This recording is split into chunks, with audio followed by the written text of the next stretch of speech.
บายดีมื้อนี้วันที่11เดือน1ปี2020เด้อ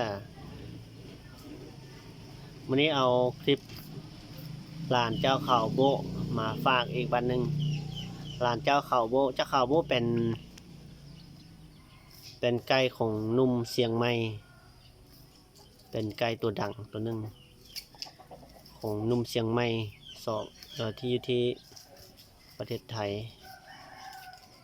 อันนี้เป็นหลานอันนี้เป็นสั้นหลานแล้วหน้าตาคือกันเลย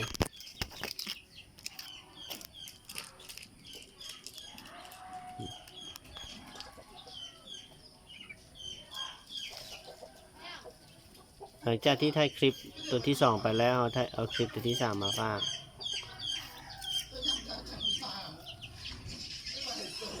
เดี๋ยวนี้ได้อายุ2 เดือนกว่าแล้วเด้อเริ่มเป็นไก่ใหญ่ละหน้าตารอๆแบบนี้เลย